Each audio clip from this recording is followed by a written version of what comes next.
let me jump in. Sorry about that. We failed to record at the beginning, and just want to say this is the Community Health and Safety Task Force meeting for August 16, 2022. And we are hearing from Cami from the civilian, sorry. That's okay. Nicole. Sorry, I just want to make sure we covered that. We got that beginning. This is the National Association for Civilian Oversight of Law Enforcement. Sorry about that, Cami. No worries, no worries. So I normally like to start presentations with this slide. You know, we're here because communities are trying to figure out how to deal with the lack of trust that exists between the public and law enforcement. And it's a really important task. The most successful solutions that we see when we're talking about reform efforts is really a collection of those efforts and a restructuring that impacts law enforcement directly. Increasingly, though, it has been shown that civilian oversight is an important component in those types of efforts. While civilian oversight alone cannot bring about all of the reform that's needed, we feel that no collection of reform efforts is as directly responsive to the concerns and demands of a community and all facets of a community. Reform efforts are not sustainable when they do not include the component of civilian oversight of law enforcement. So just a little bit, and I'm sure that most of you in your work probably know a lot of this, but I'm just going to go through some of this briefly so that we all, particularly once I'm done and we're having conversation, answering questions, that we all have kind of the same basis of information. So broadly, civilian oversight can be defined as the independent, external, and/or ongoing review of law enforcement agency and its operations by individuals who are outside of the sworn law enforcement agency that they oversee. Civilian oversight may entail, but is not limited to, the independent investigation of complaints alleging misconduct, auditing or monitoring various aspects of the overseen law enforcement agency. That can include policies, procedures, supervision, training, but it can also look at analyzing patterns or trends in activity, issuing public reports, issuing recommendations on discipline, training policies and procedures, and taken all together, these functions promote greater law enforcement accountability, increased transparency, and positive organizational change. It also does do a lot for improved responsiveness to community needs and concerns, because civilian oversight has this amazing ability and is really positioned in a way no other effort is, to be a conduit between the community and the law enforcement agency. I think that I just want to highlight that there are some agencies across the United States that do include retired law enforcement, whether that's in staff, some on boards and commissions, but we do like to make the distinction that civilian oversight of law enforcement is not oversight that's done by sworn law enforcement. So a few facts about the field. So, this slide says there are nearly 200 civilian oversight entities across the United States. And I haven't changed this yet because I like to take this opportunity to tell you what kind of change oversight is undergoing. So as we were headed into 2020, we had about 180, 190 civilian oversight mechanisms throughout the United States. These are mechanisms that are enabled through legislation. So it's not, we're not talking about advisory boards, because there are lots of those throughout the United States as well, but about 180, 190 oversight entities enabled through legislation. By the time we hit the first few months in 2020, we had already surpassed 200. By the time of George Floyd's death and the protests in the summer of 2020, since that time, we have been working with over 150 different jurisdictions who are looking to implement civilian oversight. That doesn't even include the ones who already had it, who are looking to enhance it. So there has been this explosion of civilian oversight interest and work towards implementing it in a way that, and I apologize for the sun that has just decided to beam from behind me. So I'm sorry about that. But we really, in the next couple of years, we expect to be at a point double where we were in 2020. But when we're talking about all of these civilian oversight agencies, there are some things that are really important to consider. No two look exactly alike. They're very much developed with that specific community in mind. Not only the needs of the community, but also what the elected officials pass in the legislation, what the community is willing to bear as far as authorities given to an oversight commission. So you can take two entities that are seemingly very similar, and once you drill down, you'll find little nuances in there where they are a little bit different when operating. It used to be also that most large cities were the ones where oversight was concentrated. The New Yorks, the Chicagos, the Seattles.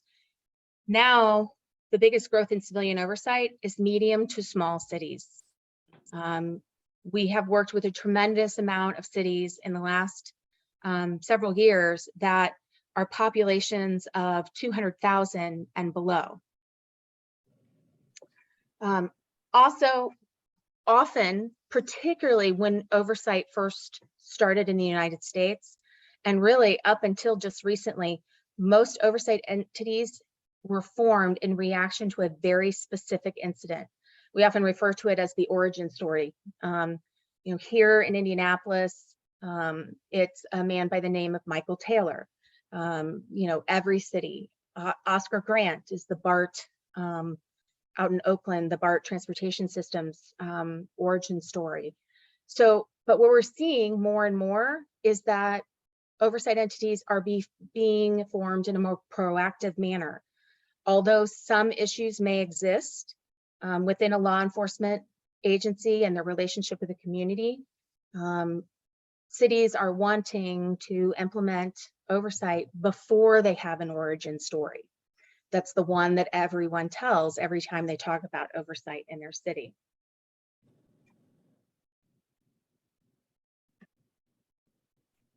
So why oversight? So it builds bridges between law enforcement and the public through community engagement components. All oversight mechanisms have an amazing community output and involvement components, which we'll talk a little bit about later when we get into the principles of civilian oversight. Oversight is about accountability and transparency where it doesn't always exist or hasn't always existed. Risk management, which is something that benefits the city as a whole. Effective policing, and then also it builds public confidence and trust while protecting human rights.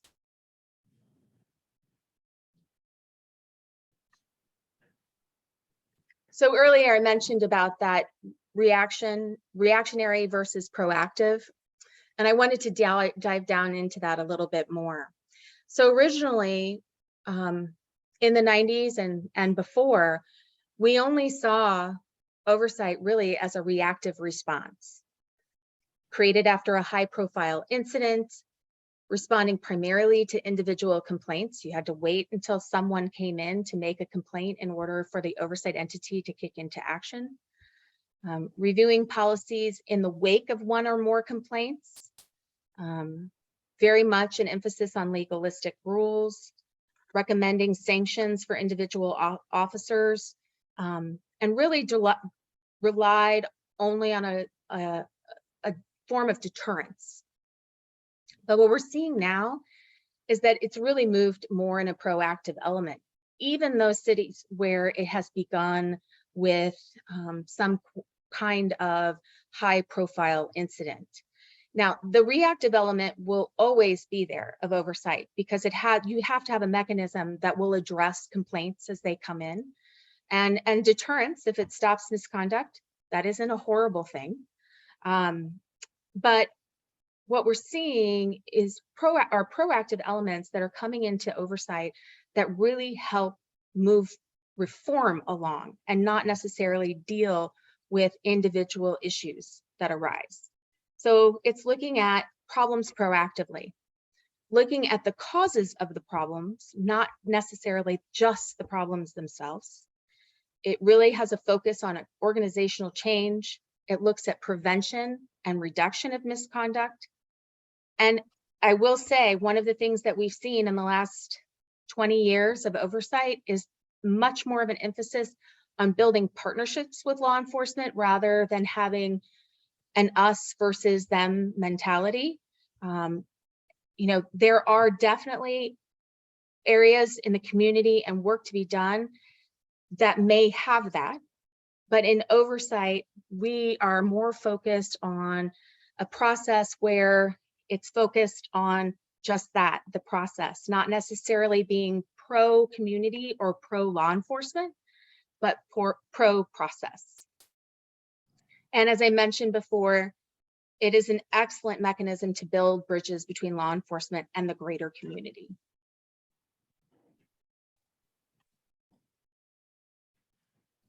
So when we're talking about common goals of oversight, we want to make sure that the complaint process is accessible to everyone.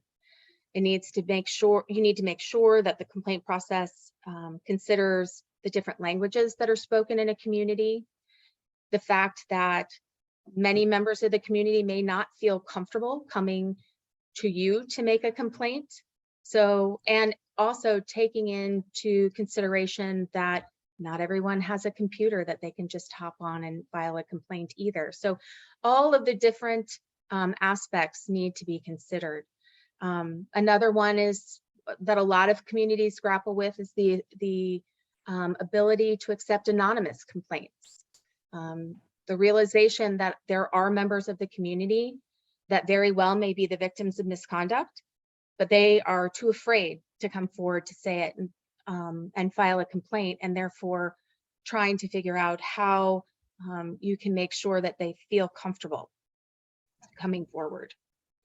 The other part of this, another of the goals is to make sure that it is a fair process, that investigations are fair and thorough, and that the findings are reasonable and discipline is appropriate.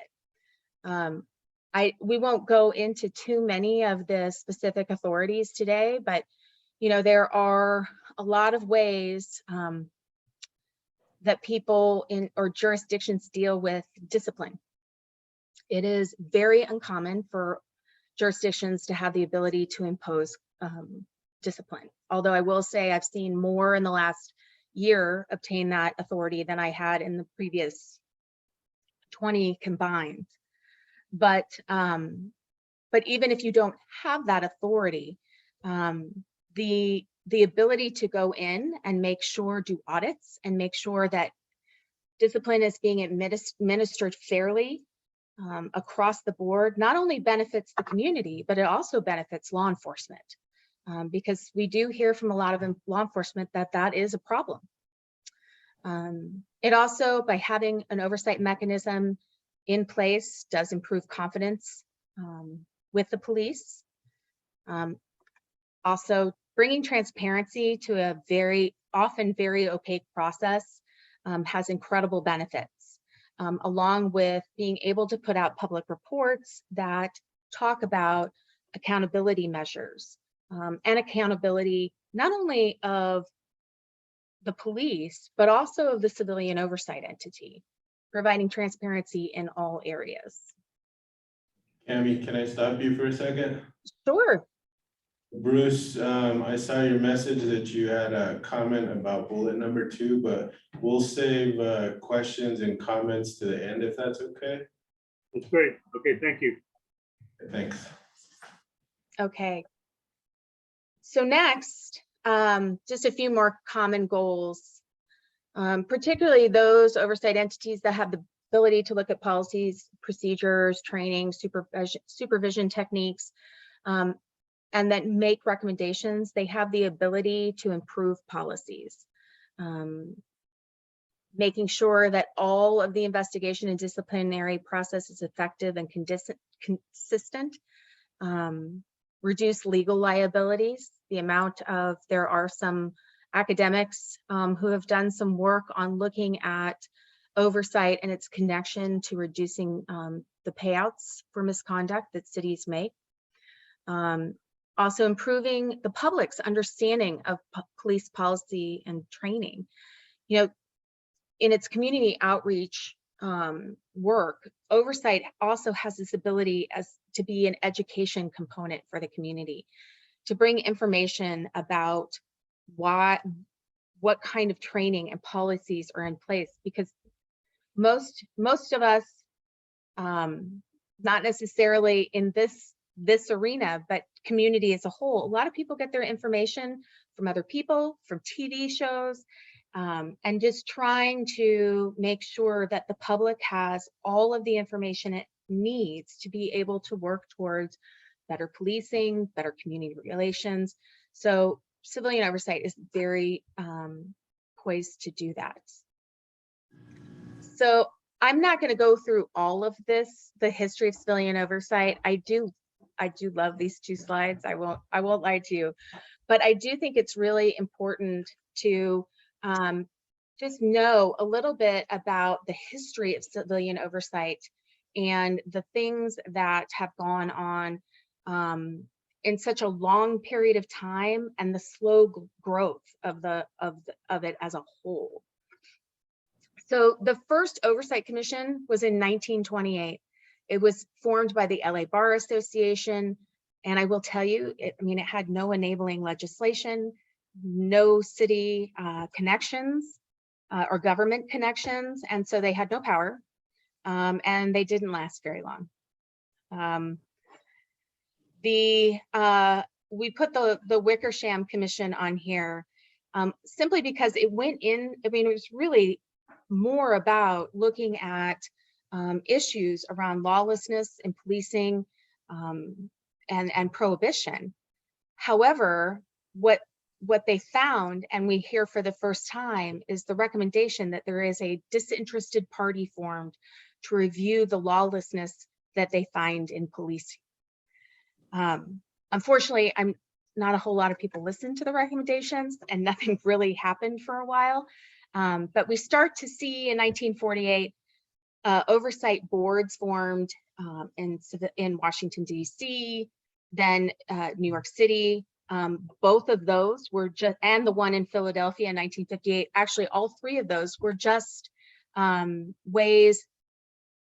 They were really not effective. They didn't have a whole lot of authority. And these, in most cases, was just the first wave. Philadelphia, I think, is on its fourth iteration of civilian oversight right now, looking to improve all the time. But this is where they got their start. But in 1969, we see the formation of the Office of Citizen Complaints in Kansas City established.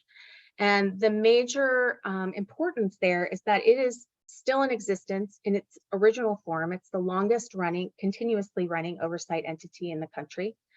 Shortly thereafter was formed the Detroit Board of Police Commissioners, which has also continued to run with some enhancements along the way, but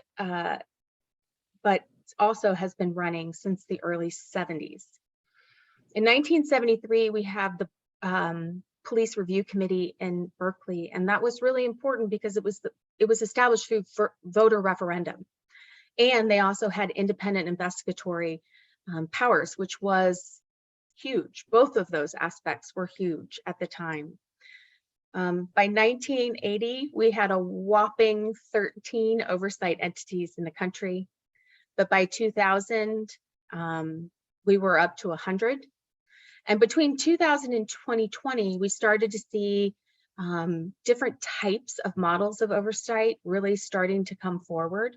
More and more investigatory focused models, which we'll talk about all of those in just a moment.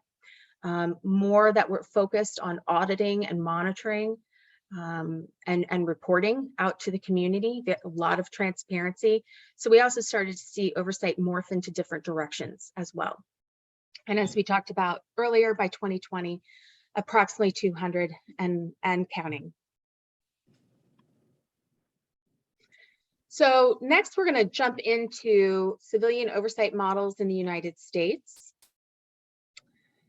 And I think that I always like to let people know that when we're putting together civilian oversight models, often it is happening in a community where they wish it had been done years ago. And so they are ready to go right now. But in order to be truly responsive to the community's needs, it takes time, it takes planning, it takes a collaborative and transparent process where open discussion can be had among all affected stakeholders. It really, no matter what stakeholder group we're talking about, whether it's different aspects of the members of the community and community groups, different ethnic groups, different racial groups. It also is stakeholders such as elected officials, and let's not forget law enforcement as well. All of those stakeholders have to be part of the conversation because it also needs to be felt like it's being done with everyone instead of to everyone. And one of the reasons that is because by including everyone in the process, we're talking about building legitimacy for an oversight entity before it's even built, or even opens its door on the first day or takes its first complaint. And so really, when we're talking about legitimacy, I always veer towards the discussion of procedural justice, because when we're building legitimacy, it's about whether talking about policing and whether the police are exercising their authority in fair ways. And how can oversight work to make sure that people feel that the process is fair and just? Do they have a voice in the process? Do they feel like decisions are unbiased? Are they being treated with respect? And do they trust the decision makers? Do they feel that they have trustworthy motives about those that are most impacted by their decision? And so naturally, when we go from legitimacy, I always end up in a conversation about authority and how authority builds legitimacy. And so there's really two types of authority, particularly when we're talking about civilian oversight. There is its statutory authority. Really, what is it able to do? In what has it been deemed? Its authorities have been deemed through law. And how does it use that authority? Is it using it in a lawful manner? But what ends up mattering more in the long run is the legitimacy-based authority, which is really about community expectations and values. And I would love to talk to you later all about the word expectations, because it is a really big part of the process of implementing, of building and then implementing oversight.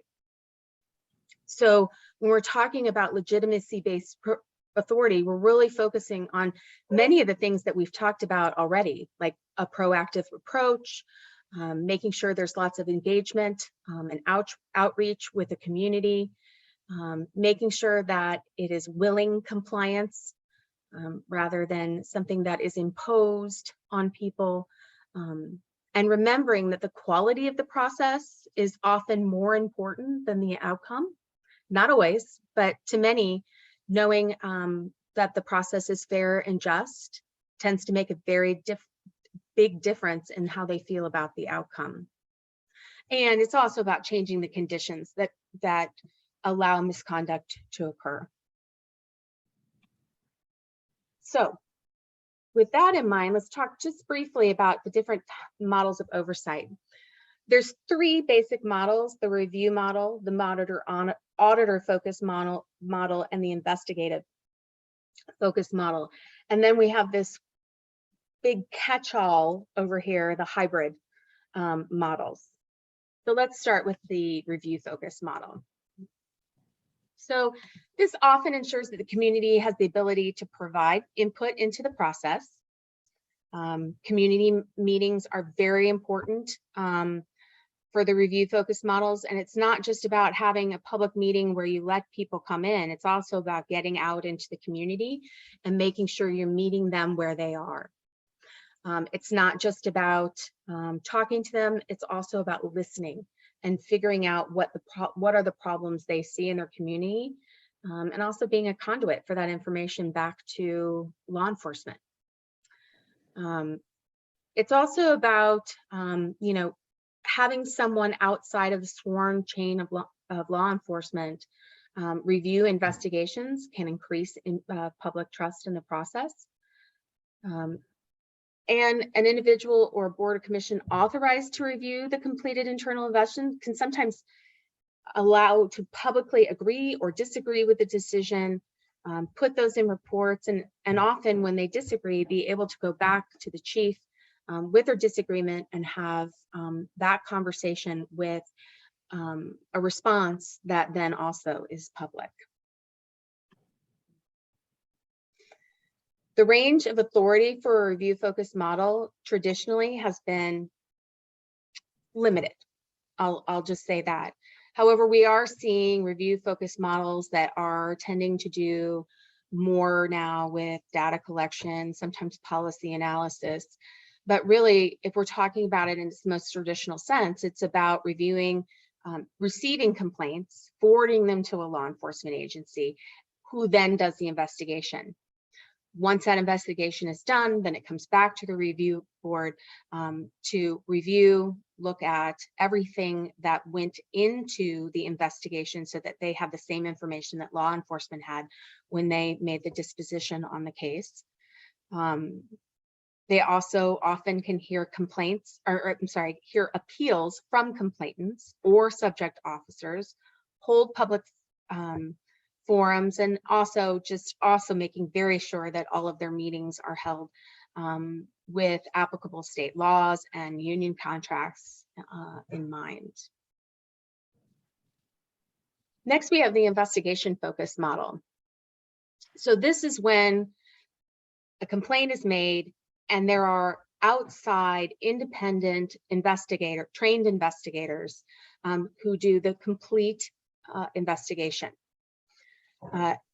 It's often, and I think this is fairly obvious, is that it reduces bias in the investigations, particularly the perception of bias that public may have by having law enforcement investigate law enforcement. Investigations are conducted by oversight agencies.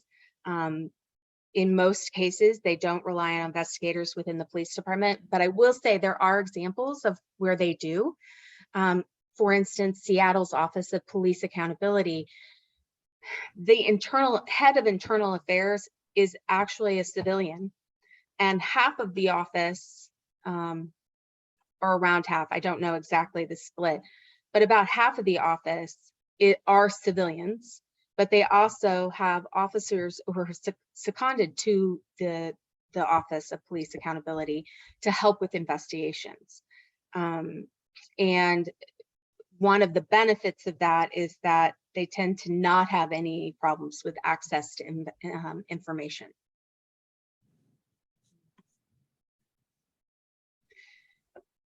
The important part of this model really is that you have highly trained investigative staff. I've had some jurisdictions ask me about my thoughts of having volunteer community members, like board members, do the investigations. And I think if we're trying to build legitimacy, having someone who is a staff member who's paid to do a specific job, who has all of the qualifications necessary to do it well, is really important. Often when we have these as well, it has a very specific jurisdiction over certain types of allegations.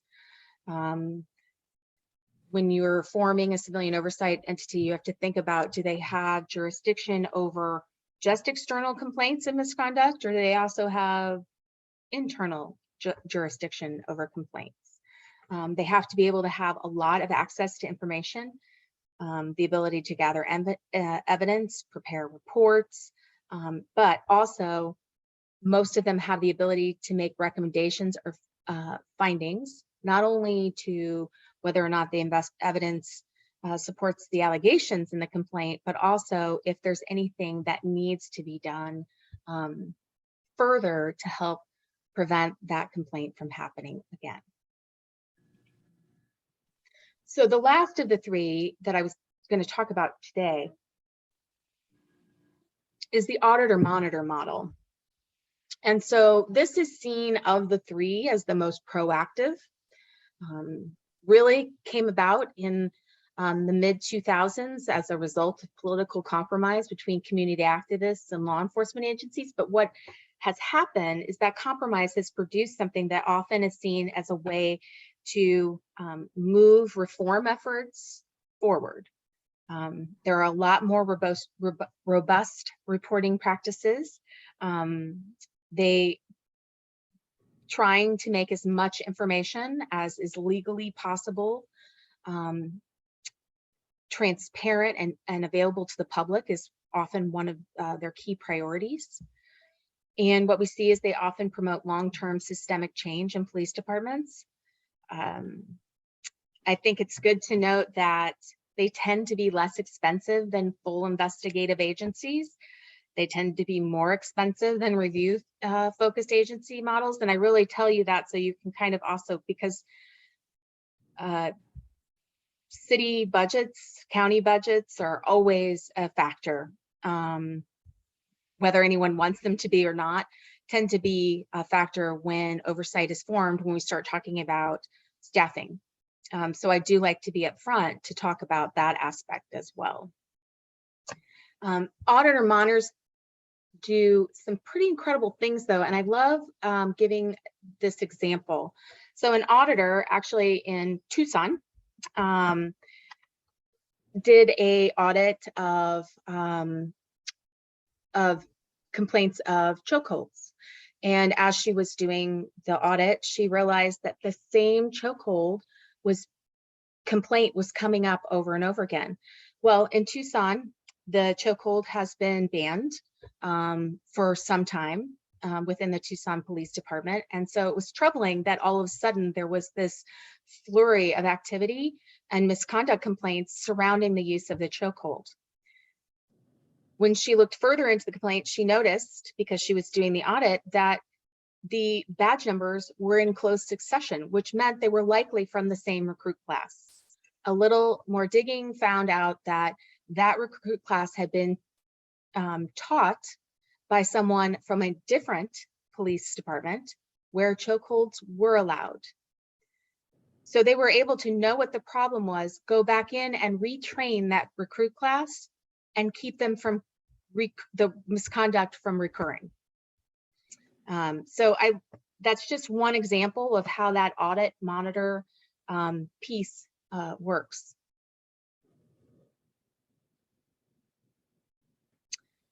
They're authorized often to audit, monitor. They also sometimes can go in and investigate and review a wide range of topics. Sometimes it is a specific topic, like for instance, use of force reporting, or sometimes it's a random audit of complaint investigations. They often can involve themselves in ongoing investigations that are being done internally by the police department by observing interviews, asking that certain questions be posed to witnesses. They also can monitor the disciplinary process to make sure that it's there, but they also often are very involved in complaint intake, classification, and community engagement. Next, we have the hybrid model. So what we've seen more and more are people taking bits and pieces from the different focus models and putting them together to make something that they feel is better for their community. So I use the example of Denver. Often they have a police monitor, but they also have a very involved civilian review board who actually also helps to oversee the monitor. So it's not just about checks and balances with the police department, it's also within the oversight entity as well. And I think it's important to note that there are hybrid agencies and hybrid systems. So hybrid agencies are something like Denver, where you see within one agency 2 different models. Here we see the monitor and the review model.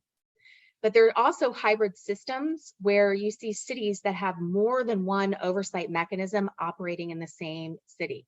A great example of this is Seattle. I'll use their example again. In addition to the oversight police agency, or I'm sorry, Office of Police Accountability, which is their investigative model. They also have a community commission, which is their review model, and also a huge community engagement piece. And then over all of that, they have the Inspector General's office.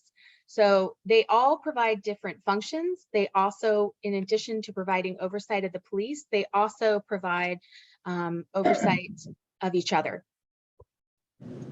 And I think I'll skip this slide because I think I've gone into detail about this just as we've been talking, but there are often hybrid models, actually all of the models, I suggest professional staff, whether it is a small agency that has a director and maybe an admin. In some cases, they share admins with other city agencies. If you have, sometimes smaller jurisdictions, if we're talking about investigative models, they contract their investigators out so that they don't necessarily have to have an investigator as a full-time employee. But definitely professional staff need to be thought of to help support the system, and then also help to support the volunteer members if you have a civilian oversight board. So I'm checking my time here. So we recently put out a report on the state of civilian oversight and state of the field and effective practices in civilian oversight. That actually, the full report and the executive summary can be found on our website under resources and recent reports.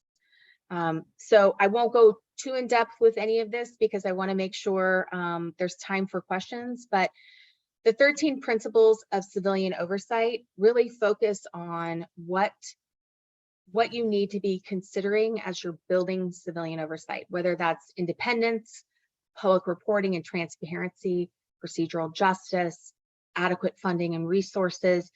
I won't go into all of them today, but I did want to just highlight a few of them. So independence is incredibly important, and there's different types of independence, whether it's political independence or structural independence. Our political independence is also an important one. When you have something that is supported by a city, it is hard to be completely independent, but making sure that it is as independent as possible is really important to, particularly with the work to build its legitimacy in the process. Another important piece is unfettered access to records. Now, there are some bargaining agreements, there are some state laws that limit access to certain records, particularly when it comes to law enforcement. So please know that there is the little asterisk here that talks about as allowed by law. But as much as you can have access to, the better you'll be able to do the work of civilian oversight.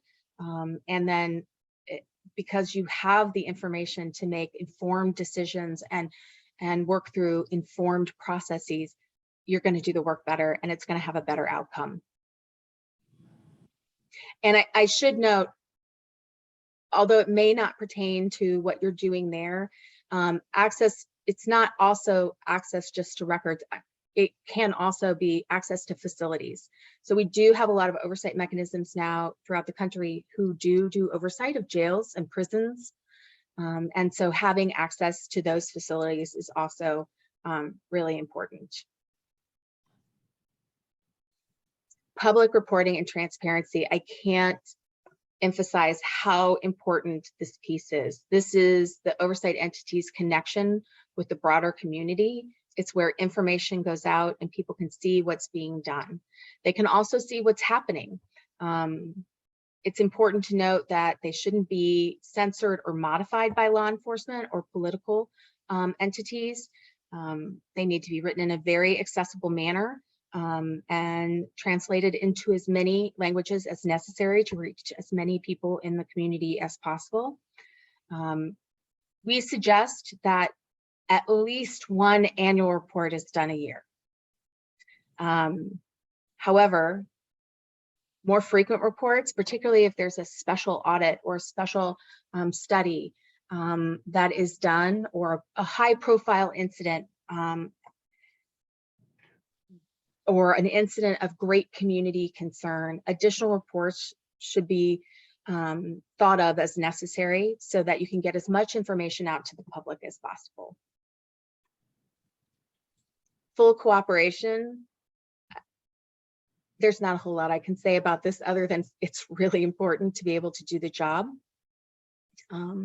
Having the cooperation of law enforcement, having the cooperation of any entity who allows you to get the information you need to do the job.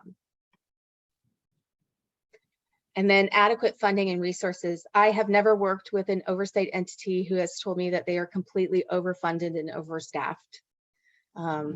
It is normally the complete opposite.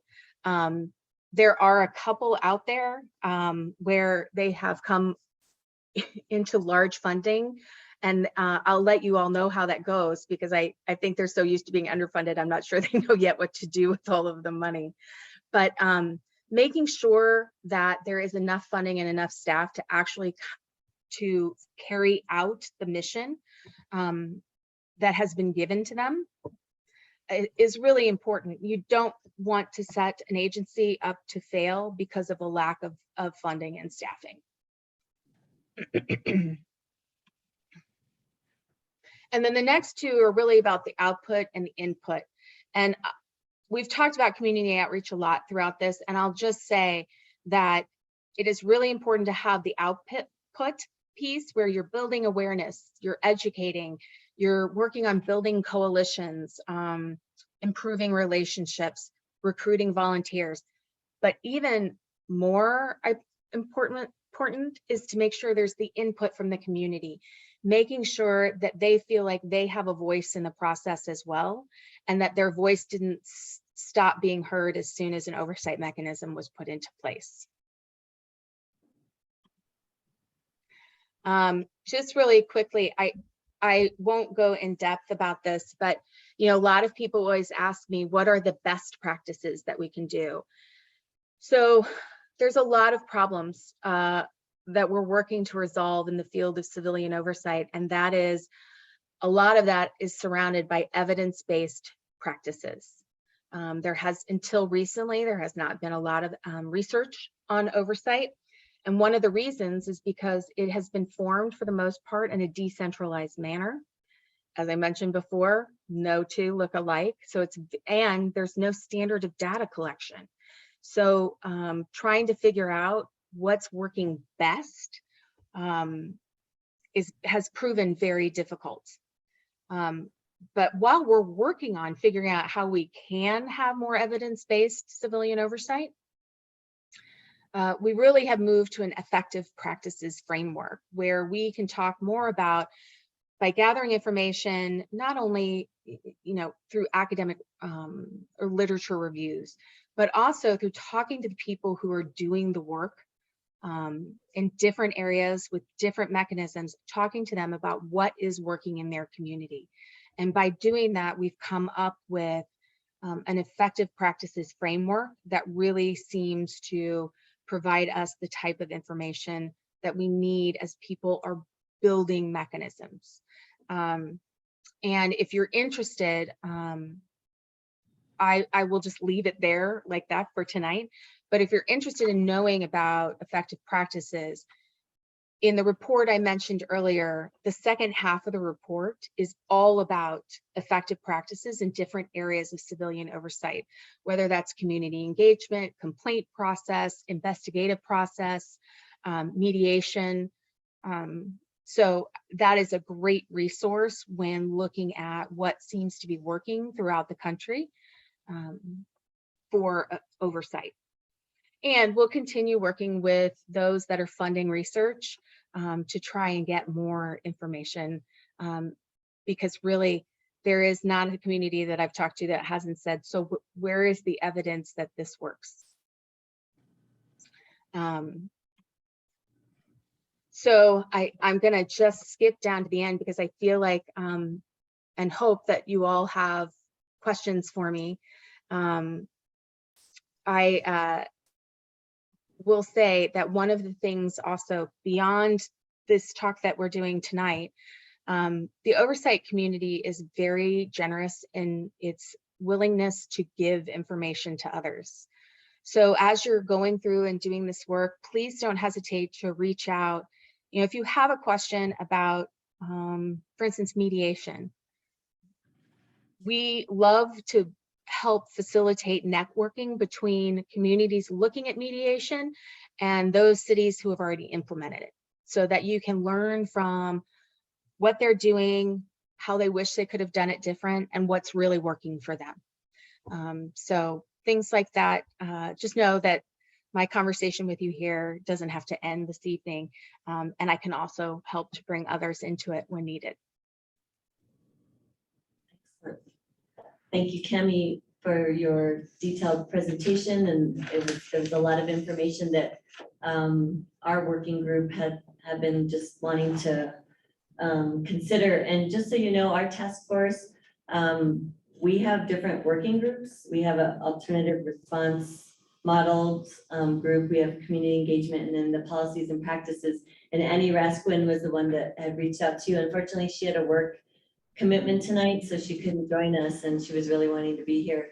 And I think it was really just trying to understand what's out there and what's working. There's always, also the theory that civilian oversight boards aren't necessarily effective for various reasons. And so we wanted to kind of just hear from you, just an overview of that. And actually in Santa Fe, there used to be an oversight board. I want to say in 2007. Mm-hmm. Actually, maybe I'm not getting it right. Do you know, or Bruce, do you remember the date that started? Sorry, but we don't know what happened to it or why it was disbanded. When was it, So the city adapted what looks on its surface to be a pretty good start for an ordinance in 1997. Bruce forwarded that around. So 1997, by ordinance, the city formed what is called, I'm getting back up to the top page, Citizens Police Incident Review Board. Okay. And we're having trouble tracking down when it stopped meeting. We think the last meeting was somewhere maybe in the 2007 range. I was city attorney starting in 2010 and don't recall for 4 years and don't recall any meetings of this committee or this incident review board. So it stopped meeting in the 2000s. Bruce, can you fill in some blanks? I don't remember the exact date, but if you do research on this ordinance, there was a movement to abolish it. I don't know, like 10 years after it was created. I really don't know the dates, sir, so I apologize for that. But there was a move to abolish this, and it was quashed. It was, it was like, okay, why do we want to you know, and why do we want to eliminate this ordinance? And they didn't. So theoretically, it's still in effect. Mhm. We're just, Yeah, sure. just knowing that, we wanted to kind of see what's out there now, especially with what's been happening in the country and changes and making, you know, other community groups wanting to have more say in oversight. So I'm going to open it up to the floor for our members to see if you have any specific questions about the presentation. And hopefully Valeria will help us see hands if, I mean, we see everybody right now, but if there were specific questions about what Cami presented for us today. Yes, thank you, Renee. So I believe, Bruce, you had a question unless this discussion answered it. I think Gino, I saw your hand up. So Bruce and then Gino. I think Gino's question might be more serious. He looks more serious than I am. You Go want to ahead, go? Bruce. You can go first. No, that's you, Bruce. Go ahead. Real quickly, just to give you my background, I was 20 years in law enforcement and 31 in the Chicago area. So I was pretty close to you. I actually traveled down to Minneapolis to investigate a container theft because I worked for the Union Pacific. Anyway, the question I had on the review board is kind of my bailiwick because I was in training for 20 years of my 38 years. And the ordinance that I sent out to all the other members calls for that and kind of mandates that training for the participants in an oversight committee so that this committee would understand what the law enforcement officers go through, what they're presented with, especially scenario training. I would suggest that would be mandated where the persons on this committee, if we form one, go through the same or similar training as, you know, the recruits do. You know, maybe not as expensive, obviously, because it's a 16-week course, but the similar training they get involving use of force incidents.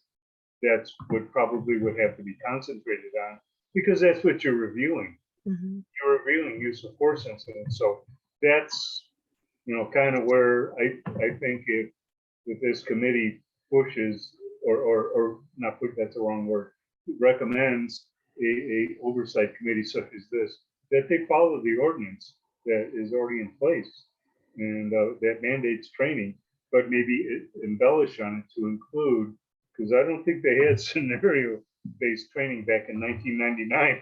I started my career in 77. So anyway, so the scenario-based training really does help law enforcement officers prepare for that use of force event. And I think it would be required for any person that would sit on a committee like this. That's my 2 cents. So that's a great point, Bruce. And I actually agree with you. The need for training is really important. And mandating it through ordinance helps to make sure that it actually happens. And what that training looks like can be very different from jurisdiction to jurisdiction. So I just worked, well, not just, but I recently worked with a community who ended up mandating 30 hours of training a year for their oversight entities. Now, I will say that that's a lot. And particularly if you're looking for, it's a delicate balance. You want them to have the training. You also want to make sure that you have members on the board that represent all aspects of your community. And that includes people who have jobs and families and need to worry about childcare and elder care. And so trying to make, and some people who work 2 or 3 jobs. So trying to figure out how you balance the mandates with making sure you have a board that reflects the community is really important. So sometimes that looks like, instead, for instance, in Indianapolis, we had 20 hours mandated. The first year, the 20 hours were created, the curriculum was created by the law enforcement agency. following that on the things they thought would be helpful for us to know. And also gave them a piece of the process that helped them kind of buy into it a little bit better. The second year and onward, the Oversight Board actually worked with the Law Enforcement Academy to develop the curriculum to make sure that, you know, for instance, the first year we didn't learn about the procedures for a traffic stop, but a lot of the incident or complaints that we were seeing were coming out of traffic stops. So understanding better what the steps were, how officers were trained in a traffic stop became very important to understanding what we were seeing in the investigation. I also recommend ride-alongs. Ride-alongs, or I will say comparative immersive experiences. So maybe that's if someone on the board doesn't feel comfortable being in a car, a police car, maybe it's walking on an officer's beat with them. It does a lot to help law enforcement understand community and the role of the oversight mechanism better, because I can guarantee you every officer will know about the oversight entity, but you don't know what they've heard about the oversight entity. So it helps provide education to them too about what you can and cannot do, helps with their expectations. It also allows members of the board to hear directly from law enforcement. And probably law enforcement they wouldn't otherwise have a chance to speak with. So I do also recommend that. But in addition to that type of training, constitutional rights is really important. Hearing from city attorneys, public defenders, wherever you can get information to help build knowledge to better do the job. There are just a lot of places to look. We do have a list on our website of some recommended training also in that report, but those are some of the places where we suggest people start. Thank you. Thank you, Tammy. I think just to move us along, Gino, you had a question, and so does Mary Louise. Okay. You know, I'm spending time trying to condense down my questions. Again, we're just always so lucky to have national experts really, you know, paying attention to us and helping us as we work through the task force's work. You know, what stood out to me are the two approaches of reactive versus proactive, and I sort of wish I could rewind to 1997 to see what caused the formation of our ordinance. And I think the good news is we have an ordinance. We have, and I'm trying to I keep losing the title of it, but we've got the ordinance. We've got a structure with this police incident review board, including a whole section on tasks and duties. But that said, if it was created in 1997, obviously it needs almost 30 years of updates. So it doesn't look like we're in a reactive mode, but proactively, what are some models for reviewing an ordinance, updating it, bringing it up to date? Because the review board doesn't really exist. There could be appointment of members, it could be activated, but I'm wondering what are some of the models outside the review board that review and recommend updates to the board so that it can then be activated? Yeah, so what normally happens in that situation is that you would have to essentially reconstitute the board, but also there has to be some additional mandate given to them to do the work of revamping the ordinance. Sometimes that's done by an outside task force. So that you don't have people that are inside doing the work and trying to change what they're doing at the same time, which can be hard if you're that person, but also for anybody who is very critical of the process, that's one thing that can draw maybe some attention, is that you have the same people doing those things. I think in most cases, a task force is great. Sometimes it's as simple as a group like yourself making recommendations, Mhm. going out and posing those to the community for feedback, and then revamping it based on the feedback that you're getting from the community. Right.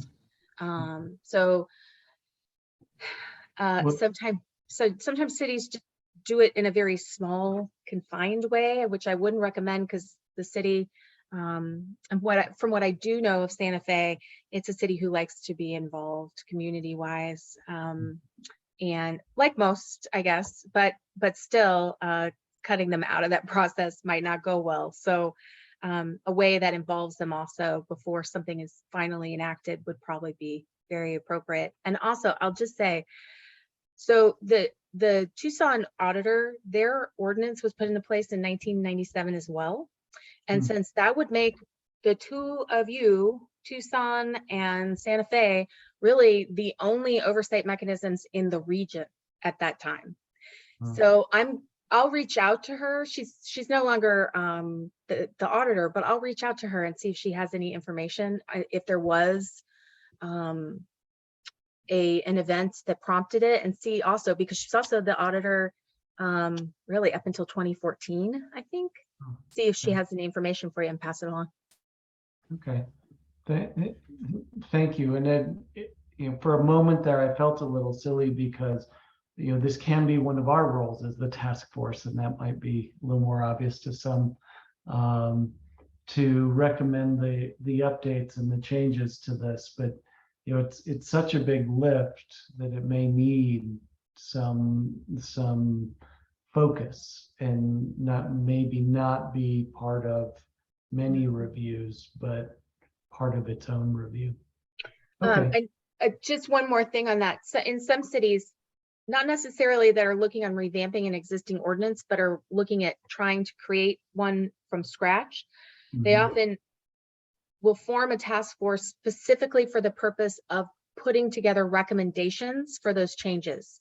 So that task force has X number of months where they educate themselves, they look at, they do some comparative research, and then put together a full recommendation that then is taken by city officials to look at, what can you do legally, what can you do budgetary wise, and then it kind of moves forward for community input from there. So just something else to think about. Okay. Thank you. Okay, thank you all. And I think Mary Louise, you had a question, my friend. Yes, thank you. Thank you so much for being so informative and sharing your knowledge with us and your expertise. My question was, you talked about mediation, and under the umbrella of restorative justice mediation is one of them. Is restorative justice used in any of the models where you actually bring people together, like community together? So offhand, I don't know anybody that is mandated or given the authority to use it through an enabling legislation. However, there are lots of oversight entities who do use it in their work. And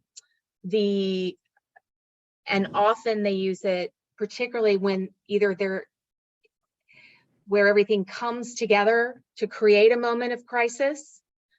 So Seattle is a great example of that.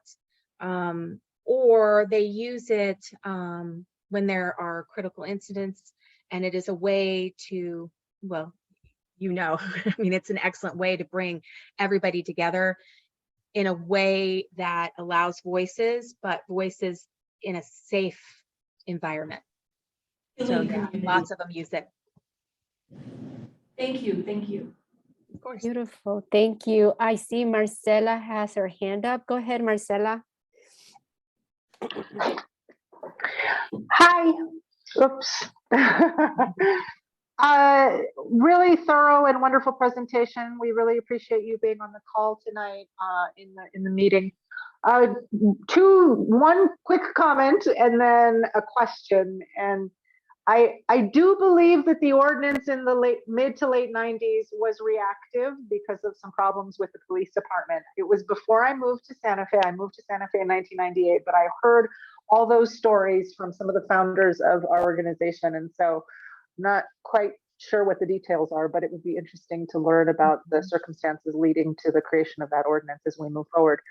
I am curious about police unions and just the kind of, do you have contract language? Are most of the places where this successful sons police unions, or do you work closely with them? Can you just speak to that issue a little bit? Because I know that in my other role with the Santa Fe Immigration Committee, there were a lot of things that we were privy to when dealing with some of the police procedures and violations of those police procedures. And then of course, there were many things that we were not privy to because of union contracts.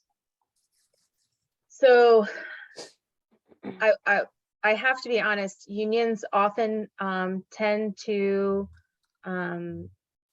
create some complications in the process. There are lots of very successful oversight entities who are doing the work in cities even those who have very strong unions. A great example of that is the Civilian Investigative Panel in Miami. I mean, that is one heck of a union down there. But they're able still to do the work.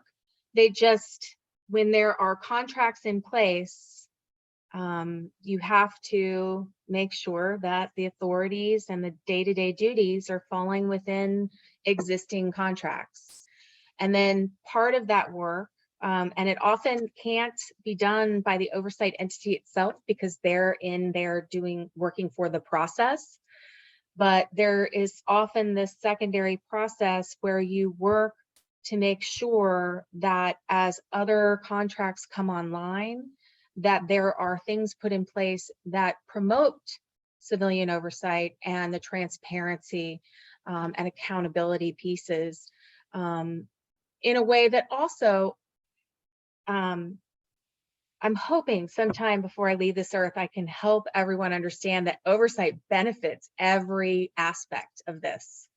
When the community feels better about the police and how they're being policed, instead of not helping the police, they help them. They support the work when they feel more comfortable with how they're being policed. And that makes officers safer in their work. It's just this cyclical thing that I'm hoping someday that everybody, I think lots of people understand, it's just hard to put into practice. There are cities out there who have worked on their contracts. Definitely, so there would be some examples out there of how they've kind of eased things that have been in place that restricted the ability of oversight to do its job. So I'm guessing that's the answer you expected. But there are some that are working on it, and let me know if I can put you in touch with some of those cities that have done some of that work and might have some language. Great. Thank you. Thank you, Marcela. We have Bruce who has a question. So there's been a lot of oversight committees over the years, and I was just wondering if the study looked at oversight committees that were actually a part of the city government. I know of one that my captain was a part of. So he worked for the Union Pacific as a captain, and he sat on the community policing board for the city of Lombard, which is part of our commuter line. Anyway, they were appointed. It's almost like the ordinance we have now. That's what they were looking under.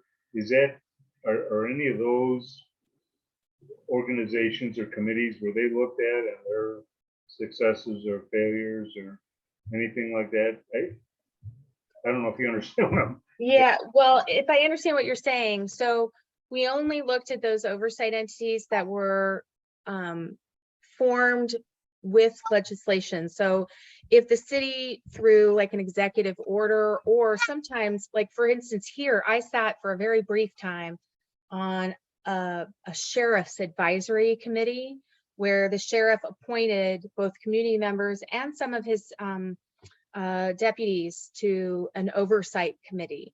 That one didn't last very long, but there are some out there that do that, but we didn't look at ones that did not have that enabling legislation piece. Okay, thank you very much. Thank you, Cami. Thank you, Bruce. Thank you both. Anyone else? Go ahead, Renee. Go ahead. I see you. I see you. I'm just making sure if any Councilor Rivera has any questions that he wants to ask before I go into my questions. No, go ahead. I think we've always been curious about the having teeth factor, and something serious comes up and a civilian oversight board makes a recommendation to, you know, to the extreme, maybe fire somebody or anything that you think that actually goes into kind of a disciplinary role. And I'm just curious, out of the ones that you've seen, do you feel like they do have teeth in a way that actually there is some kind of way to resolve the situation? And I'm not saying it's that extreme, but you know, maybe it's even restorative justice, but I'm just trying to figure out if the teeth factor, that's always been a curiosity of ours. Yeah, so that's a great question. So there are a couple of things that I'll say in answer to it. First of all, if we're talking about, let's take, for example, policy recommendations or recommendations for procedural changes.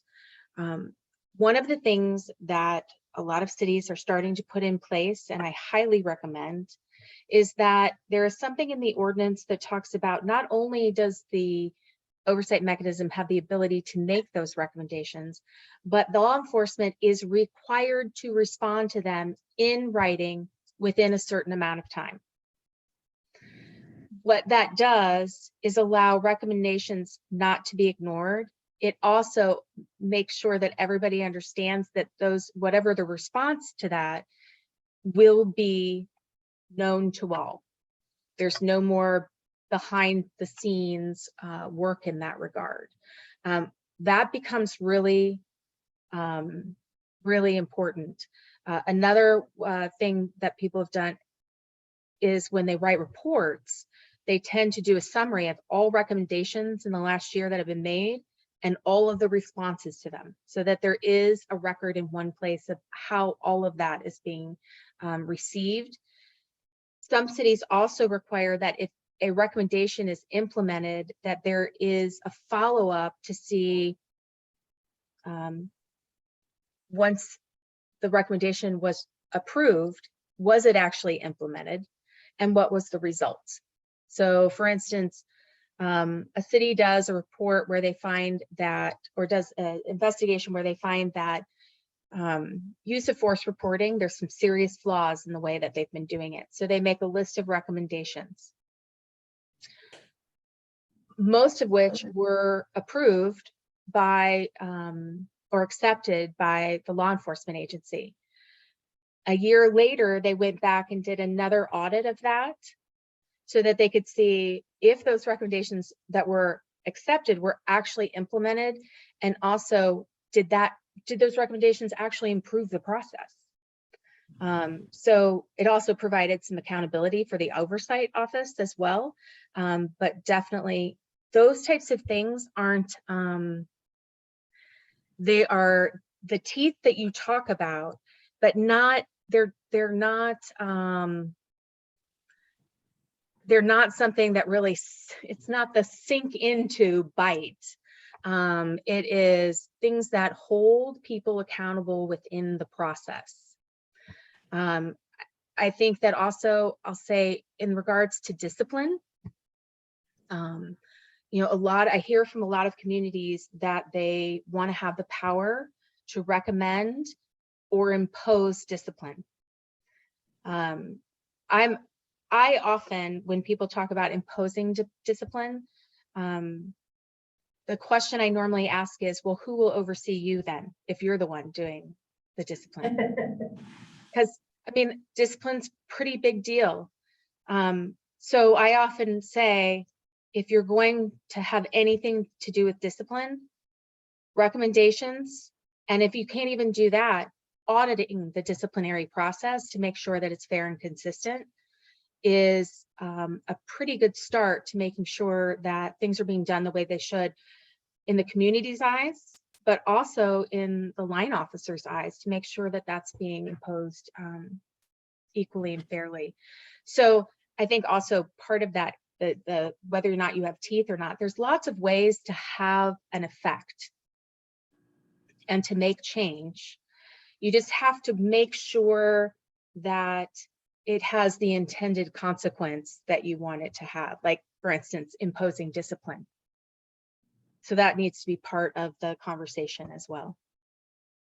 Thank you. And the other question I had as kind of a follow-up, I guess I see these oversight boards having an ability to make recommendations on policies and practices in some way based on, some of the things that they're hearing from community. And then also just based on like realizing that data, the data is telling us something, or maybe we are not getting enough data that's telling a story in a clear way.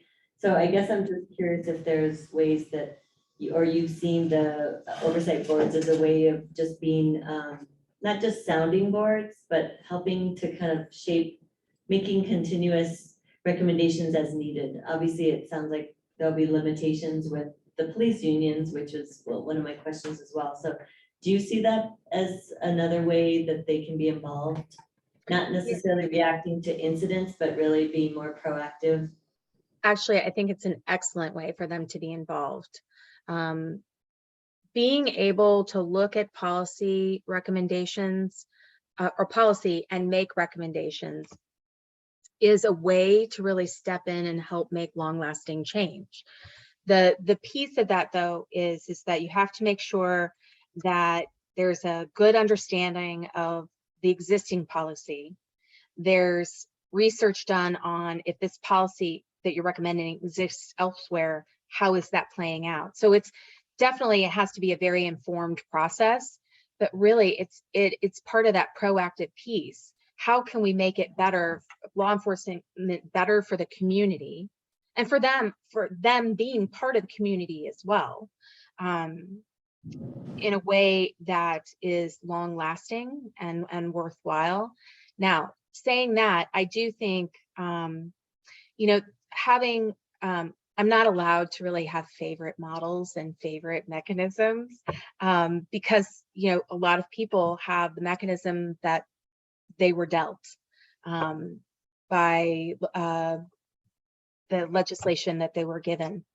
However, I will say I love the idea of being able to have a community voice in the process, but also this piece that brings in a more proactive element.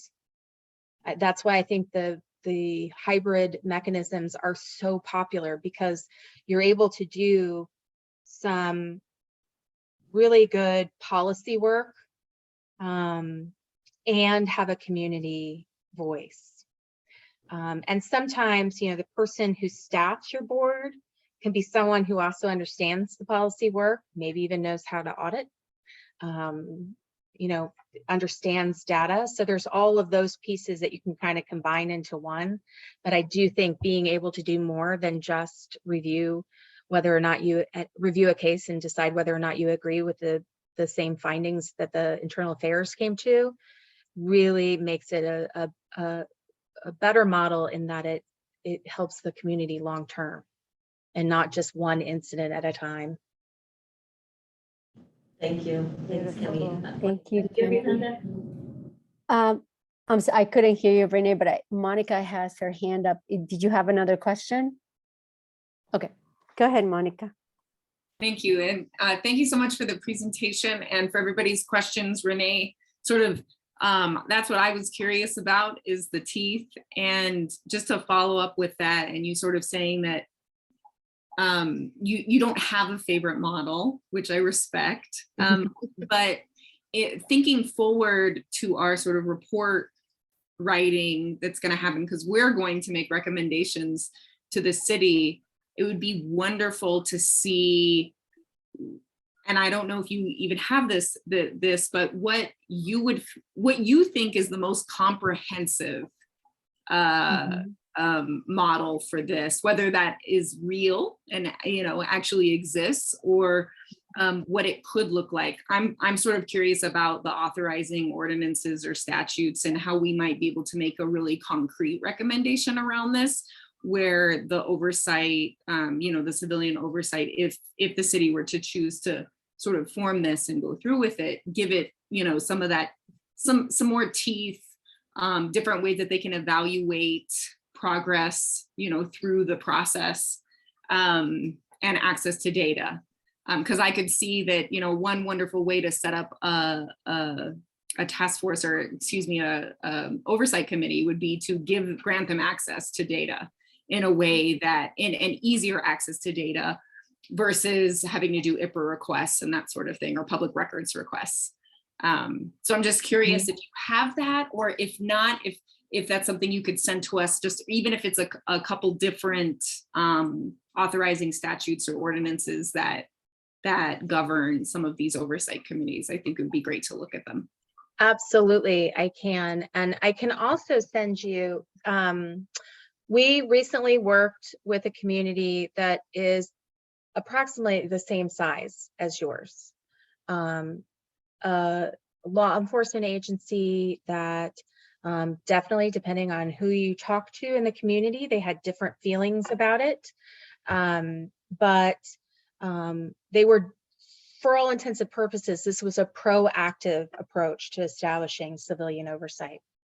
I think the link is broken on their website, but I will send you a copy of their final recommendations, because it was a year-long process that filtered into these recommendations. So we spent and I can also send you some of the sample ordinances that I sent them along the way.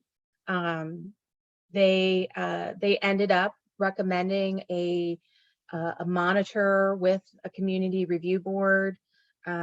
There's a lot of information in there about composition of the board, authorities for both the monitor and the community board itself. So I think that would definitely be, it probably is not something you could just plop into your community, because it might not be exactly what you want.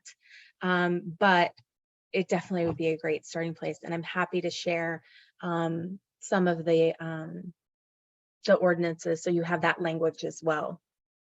That would be wonderful. Thank you. I know in next month, we're going to have some people from the Vera Institute for Justice come and talk about their work on the Police Accountability and Transparency Index. And talk a lot about, sort of how they're grading different departments around the country in just the access to data. So just one piece of sort of what you're talking about. And I think that these two presentations, they really they're very complementary. So thank you for that.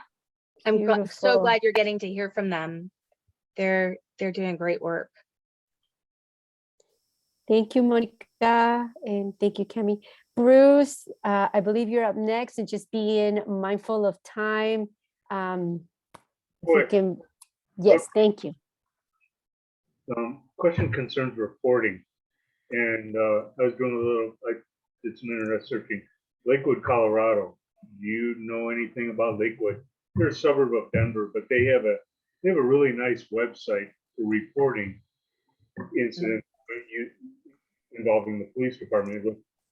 When I went on it looked really easy to access, easy to figure out how to do it, etc. I think that's a big part of it too. I know not all citizens in Santa Fe have the ability to access a computer, but still, the major portion would be in that because our current access, our current use of force reporting system is a PDF file that you download and fill out. So that's how you get the input from the citizens into the police department as far as, that's the start. The police department actually gets the first, or hopefully they do get the first complaint. And that's how the complaint process starts off. So unless they go to the media first. So anyway, that's why. Do you have any comments on that? The process of reporting. Yeah, so I love that you brought up the website piece. I mean, having an easy to access, I'm on oversight agency websites all the time, and it is amazing how difficult it is to find. Sometimes even the oversight agency's website itself, because it's so embedded in, you have to go to a list of boards and commissions for the city and find that particular one, but having easy access to all of the reports, for people being able to file a complaint online is one more easy method or access point, and having information about who is part of the oversight mechanism, because it's an important part of the community, and allowing people to know who's doing the important work, whether as a staff member or a volunteer, is also, I think, really important. And it also allows those individuals to talk to the community about why they're doing the work, and who they are. So I think all of that is really important too. Thank you, Kemi. Lydia. So, No, it's Kemi, okay. if you could send us the presentation, the slide deck, that would be great. And then any of the other information that you were discussing for us to look at. If any members have any other questions or information from Kemi, we can certainly email her and just get additional information. But I think at this point, unless there's somebody that had this burning question that didn't get asked tonight, I don't see anyone's hand up. We can move on to the rest of our agenda so we can finish on time tonight. Thank you so much, Kemi, for your time and spending your evening with us. We so appreciate it. Of course, it's been a pleasure. Thank you so much for having me and your thoughtful questions. And I am around if you have any additional ones, and I'll try to get you that information tomorrow. Thank you. Thank you. Thank you, Kemi. Bye-bye, Thank you, everyone. everybody. Bye. Gino, before we move on, I remember what prompted the Citizens Review Board, I guess, that you were talking about. It was the killing of Pancho Ortega on Hickok Street there near St. Anne's Church. Oh, wow, that's going way back. Debbie's the one that started it, and that's what led to the creation of the Public Safety Committee, which is still there and still operating, but I'm not sure whatever happened to the other one that you guys were looking into. Can you Yeah, send us that info or that link? Or maybe you're texting with somebody that knew. But yeah, I think that was something that we needed to figure out. But Me thank and you for that. Manuel were no, looking. that's great insight, Chris. Thank you. The curiosity for me is how it just sort of faded, right? Faded out to where we don't, it's still on the books. It's still legit. It could meet tomorrow, but that's probably not appropriate because it needs to be updated, but still it's interesting that it just faded out of memory. When I in the policy, in the committee, subcommittee I'm on, I did some research like everybody else, and this came up, and I'm like, wow, Santa Fe already has an ordinance on this, but it's old. And if you do a deeper dive, you find out when it was brought up, like I said, to be abolished, and that abolishment was quashed. But I'm not a lawyer, so it's difficult for me to understand the legalese. Now, in 3 years, maybe my son will, but I can't. I don't understand what that meant. So if anybody that has that legal background can go back, they can find where it was brought up to the council for kind of abolishment, I think, and it was quashed. So that's all I can tell you on it. I Would guess be I'm good to know. quite curious what would have triggered that action too. It seems like, maybe a reaction created it and then there's another reaction removing it. Right. And maybe there was maybe there were controversial meetings in the 2000s and maybe some overreach from the committee. I'm not sure. That's a lot of maybes. I've Googled while we've been on the line to try and see if there were any newspaper articles that would have triggered this, and I can't find anything. We should find out who was sitting on council at that time, and maybe it morphed into the other public safety board committee, or maybe the committee members decided that they didn't want to be part of this anymore. I don't know. We'll have to figure it out. We're going to move on since we have other items to get through tonight. We have a bunch of minutes, and I didn't get complete direction on how we want to approve all of these since we finally got them published. So I don't know if I may actually do it as a full group of approving them, unless someone had any questions about the minutes, because we'll be approving August. I'll just go in the order it's listed: August 2nd, July 19th, June 21st, May 3rd, April 19th, April 5th, March 22nd, March 8th, February 22nd, February 8th, January 25th, and January 4th. And these are the minutes we've had. If there's any questions on any of them, we updated them from the last meeting to be accurate. Were there any questions on this, on the minutes? Yeah, I'll move that we approve items 2A through L in one motion to approve all minutes listed as 2A through L. I second. All right, so can we do a voice vote if we're hybrid? The AG's guidance is if you're doing video, they've got to be the roll call vote. Thank you, Gino. You're welcome. No AG. Valeria, do you want to name Yep. folks?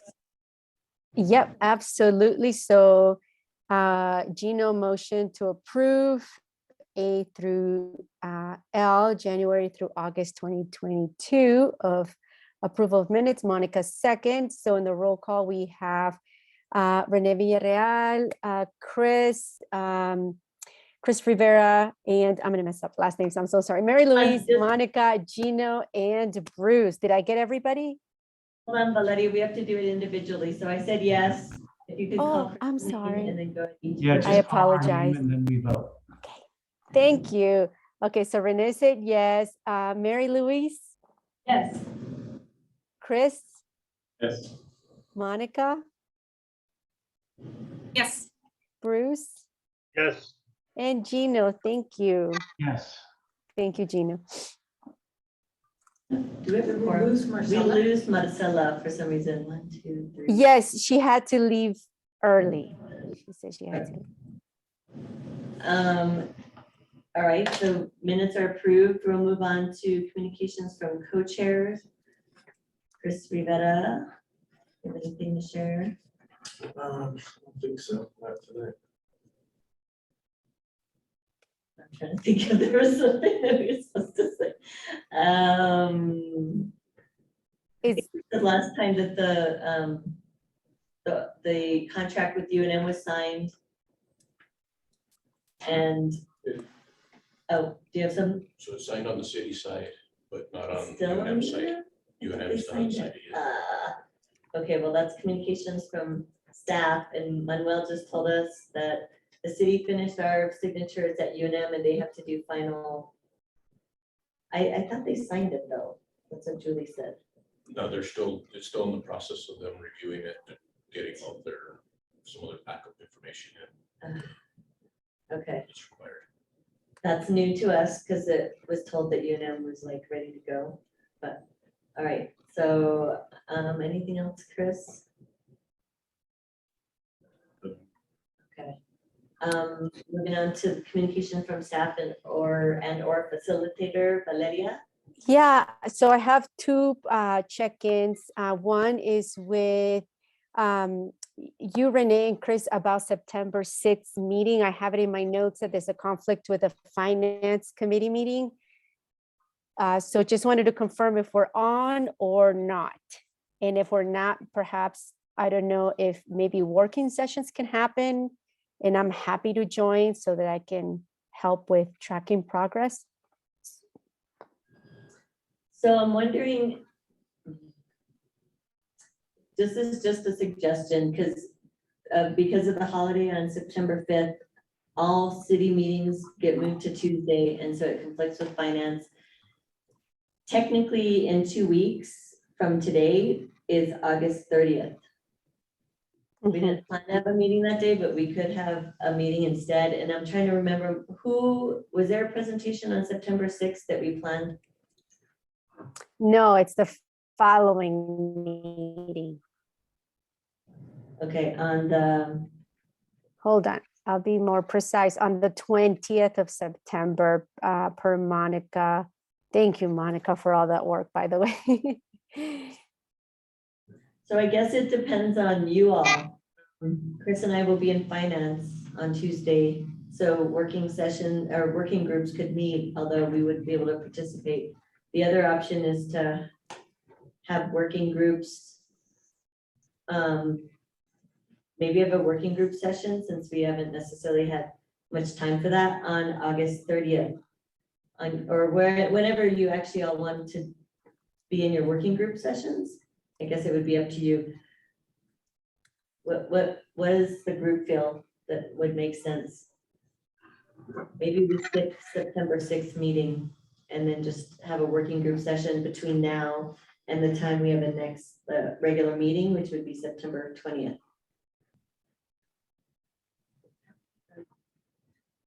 Does that work for folks? Just to plan our working group sessions, and we all can decide when would be the best time, maybe for our working group, so I can keep it consistent since Tuesday nights are available. We could still meet on August 30th, possibly. That works for me and in our working group, Renee. Okay. So why don't we do this then, Valeria, is that we don't have a meeting on September 6th, and that it'll be noticed as a working group session instead or something, not a canceled meeting. And our next regular in-person public meeting is September 20th. Okay, perfect. September 20th. Perfect. Thank you so much. And I'll send a reminder tomorrow to folks that this is how we're moving forward. And then the other piece that I just wanted to have a quick check-in is are we revisiting the presentation with from Ithaca? Has there been any sort of revisiting of that or not at all? Not moving forward. I hadn't thought about it much, but I can try to reach out to them again and see if they've had a change of heart. Yeah, that'll be great, Chris, because that really landed very well with the governing body when we provided our quarterly report. And so if there is an opportunity for them to join us, I think that'll be really great use of the task force, time and focus. I'll try So, again. thank you, my friend. I am complete. And so moving on to matters from the task force. Is there anything, Manuel, that you needed to convey to us from staff? Was there anything? Okay. No. Thanks for joining us tonight. No problem. Okay, sorry, Valeria, moving on to matters from the task force members. Yes. Anything we should know about? Anything? No. Okay. Right. So we're not doing working group breakouts because we just have that on the agenda as a placeholder. Mhm. And so our next meeting will be Tuesday, September 20th. Regular meeting. And Beautiful. return early for one. Thank you. And we are complete at 7:25 Mountain Standard Time. Excellent. Thanks, Valeria. Thank you all. Thank you. Thank you all. Take good care. Be well. Stay safe. When Good is to our, see you all. Thank you. Gino, Yes. is our working group meeting? I missed that. What's We'll that? I'll send you an email, y'all. Yeah, it'll be figure out- September 30th, or no, August 30th, sorry. August 30th, okay, all right. You're talking about the working group?